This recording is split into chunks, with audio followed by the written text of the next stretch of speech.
ñëpp dañ ciy wax ku nekk indi ci sa xalaat loolu c'est notre démocratie mooy suñu vitalité bi ñu àndal mais buñ ko waxee nañ ci jàll dem ci leneen nañu delluwaat ci li ñu nekkoon nañu delluwaat ci suñu projet bu ñu accepter ñu ñuy divertir parce que ñoom lii rek la ñu am ñoom lii rek la ñu am tey yeewu nañu bëgg a langaamu ci saaga ñu topp ngoon ñu ne autosaisir procureur autosaisir na amatuñu lu ñu wax ñu wëlbatiku naan non defu leen ko parce que léegi lii lan la ñu amati lu ñuy wax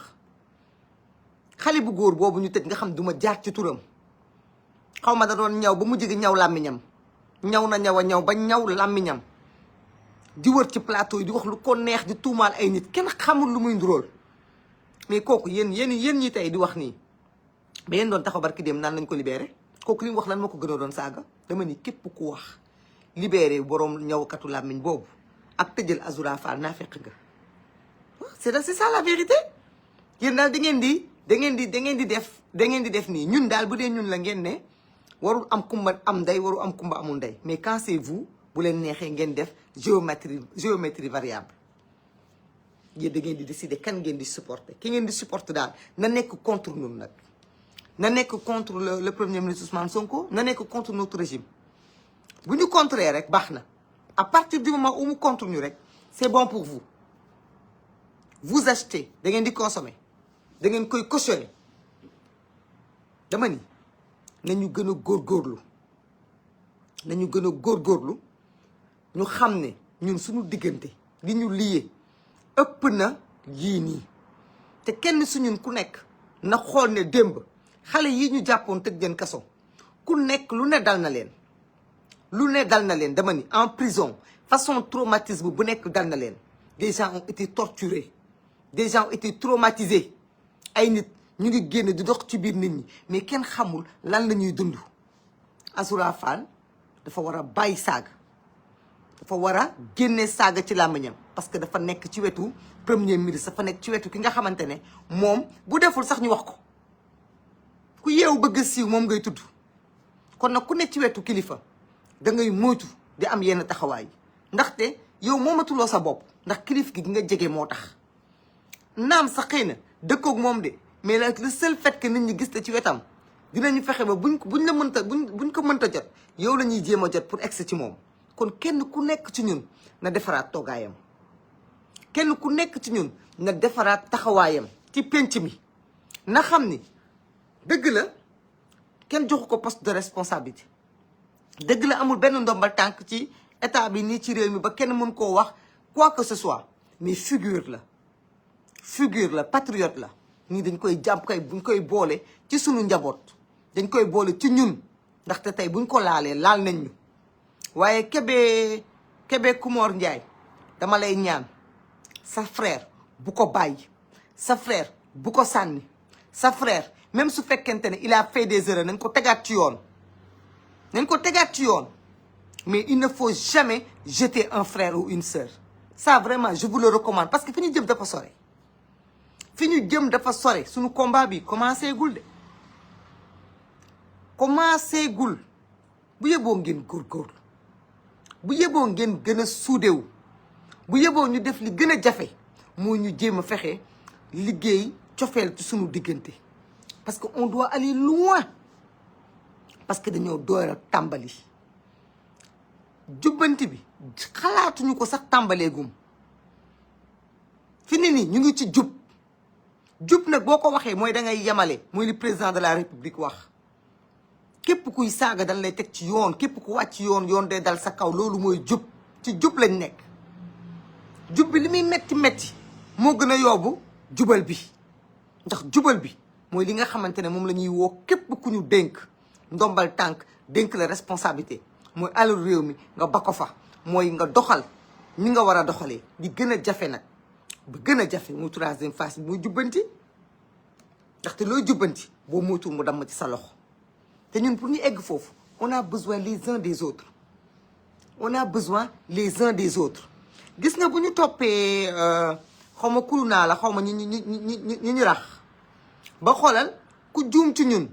ñu jël la sànni la xoolal balaa ñuy egg dootuñ dese dara ci suñu loxo c'est pas comme ça qu'on se bat Azoura nañu jàppale keneen ku dul Azoura ku mel ni moom la ñu jàppale képp ku nekk ci biir projet bi jàppale ñu jàppale le président de la république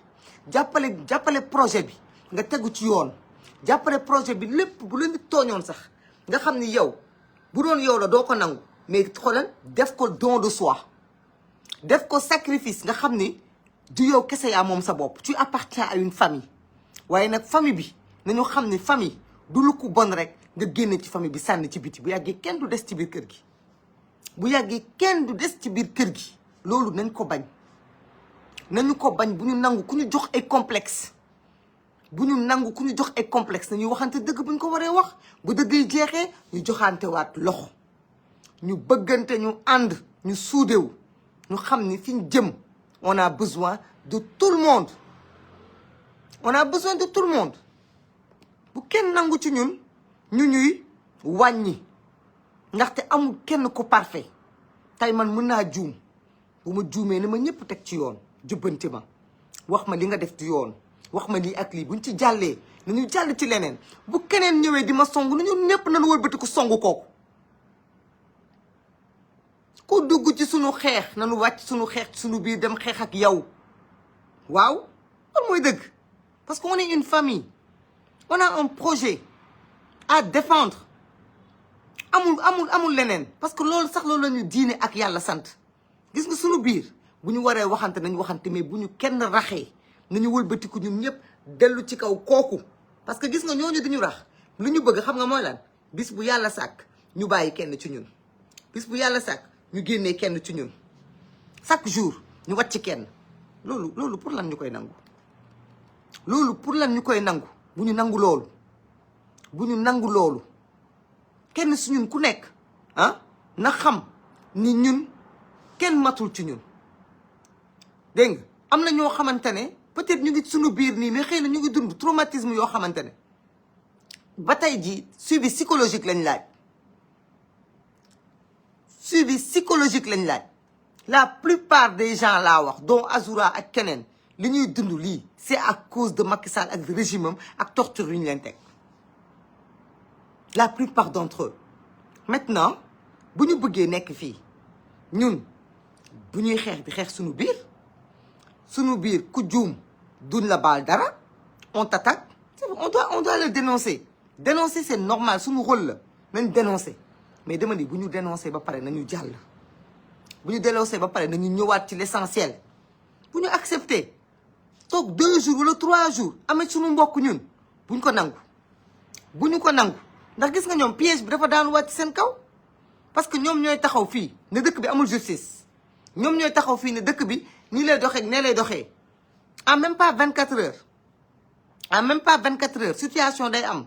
ñuy yëg ne kilifa yi wala autorités yi yëg réagir nañu mais loolu sax neexu leen parce que ñoom en réalité lu ñu langaamu la ñuy wut li ñu bëgg mooy langaamu ci benn situation pour exister waxuñu ko pour solution am de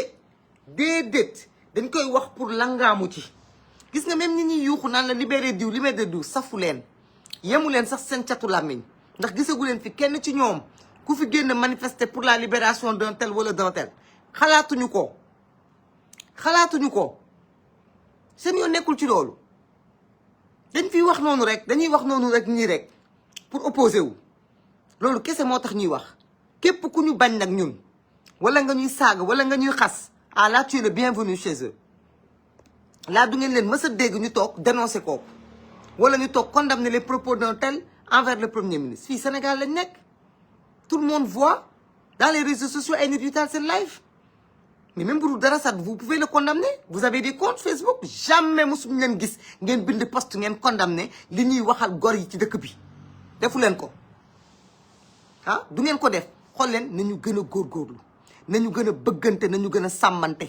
ku gisul sa moroomu patriote seet ko woo ko téléphone xool ci lu mu nekk ku gis sa moroomu patriote bu nekk ci difficulté soo ko xamul si tu as ta page nga dénoncer boo ci paree jàll ci demal ci leneen il ne faut pas qu'on accepte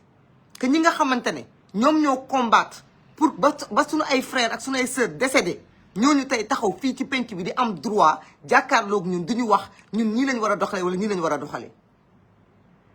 ñun y a des gens qui ne sont pas parfaits parmi nous comme dans toute la société kenn matul y a des gens qui sont pas parfaits mais dama ni à partir du moment où dañu nekk ci dëkk boo xamante ne la justice fait son travail ñun dañu war a xam ne ñun dañuy politique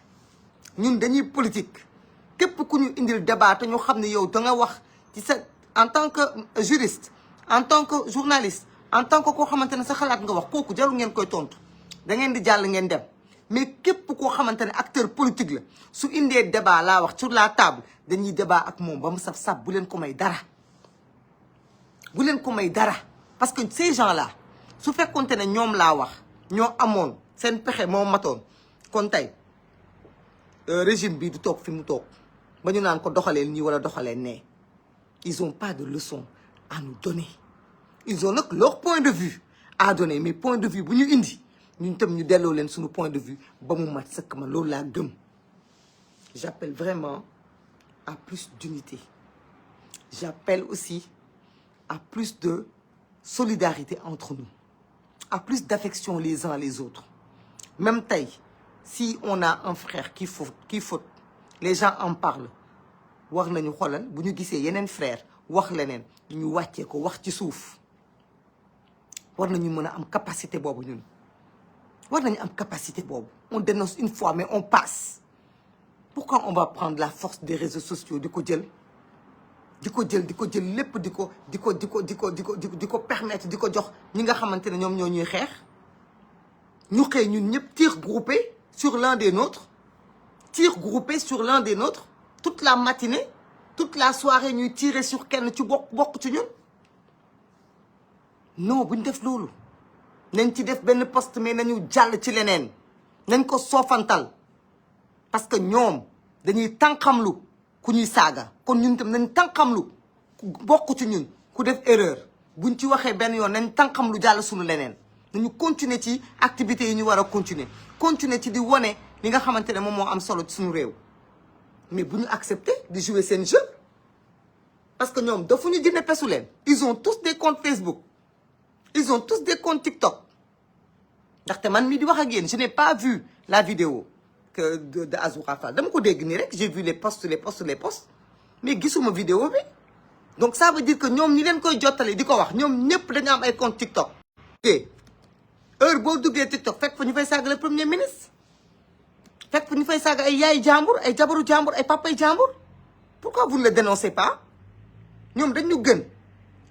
est-ce que ñoom dañu gën ba ñoom lu ñu bëgg a tànqamlu ñu koy tànqamlu ñun ñu ne ñun duñ tànqamlu ñun lu ñu romb lu ne ñun ñu dugg ci te bare ñun duñu daaneel ñun duñu wàccee ñun bu njëkkatee benn wax il faut ñu wax ko daal ba wax bi saay ñun duñu daaneel dama leen koy ñaan nañuy daaneel dee leen daaneel bu ngeen yëkkatee benn wax ba seen àdduna bi Sénégal gi yëpp taxaw mu nekk actualité mais daaneel leen yëkkati beneen wax teg ci kawam waaw loolu mooy dëgg il faut loolu mooy dëgg nañu gën a góorgóorlu nañu gën a jafandiku de ndax ñun doon na commencé gul bay dem dëgg la nag yaanaa kii di ñi dañu mer kii déggatuma ko kii jotatuma ko y a des petites frustrations y a des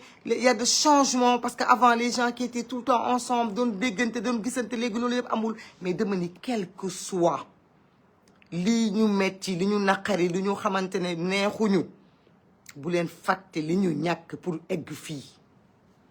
bu leen fàtte li ñu daj te bis bu yàlla sàkk rapport bu génn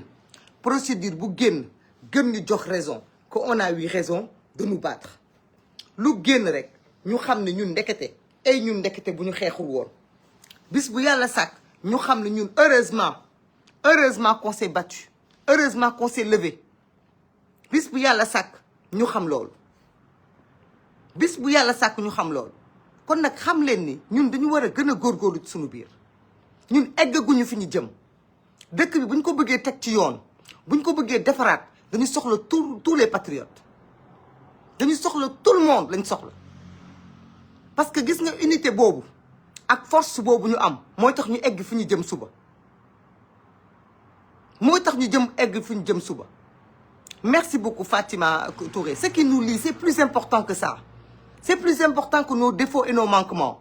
même si on a des défauts même si on a des manquements nañu góorgóorlu ba bu kenn wàcc ci ñun rek ñu jël ko sànni ko wala ñun ñëpp ñu jël ko songandoo ko ba ëllëg su bëggee ñëwaat sax du xam fu muy jaar nañu góorgóorlu ci loolu.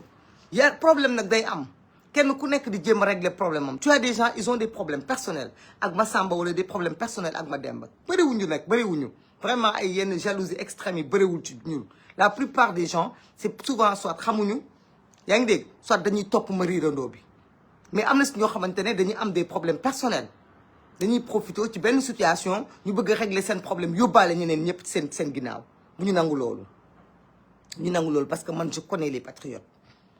je sais que nit ñi vous êtes des gens réfléchis vous êtes des gens très humains gis nañ fii façon solidarité bu nekk ngeen taxawal ko fi gis nañ fii façon jàppale bu nekk ngeen jàppale gis nañ fii façon man dem naa ci dëj bu ma dem bu patriote gaañu ay moroomu patriote am laa fay fekk ñoo fay jiitu taxaw ci wetu mbokkam ñooy jooy ñooy sang ñooy def lépp fu seen mbokk amee problème ngeen jóge dëkk ba dëkk fekk ko fa xam naa seen solidarité ak seen compassion mais dama ni il faut redoubler de tout ça il faut redoubler de tout ça je ne parle pas que de gens de Pastef wala de notre parti je parle de tous les patriotes je parle de yéen ñi nga xamante ne yëpp sympathisants militants yéen ñi nga xamante ne yëpp yéen a yéene le président Bassirou Diomaye Faye réussite mais surtout yéen a yéene président Ousmane Sonko mu am réussite yéen ñi bëgg dimbale Ousmane Sonko nit ki soo ko bëggee dimbale nga bëgg ko da nga koy jàppale jàppale ki nga bëgg xam nga mooy lan mooy déjà éviter ko yenn problème yi éviter ko yenn coow yi soo bokkee ak moom da nga war a defaraat sa toogaay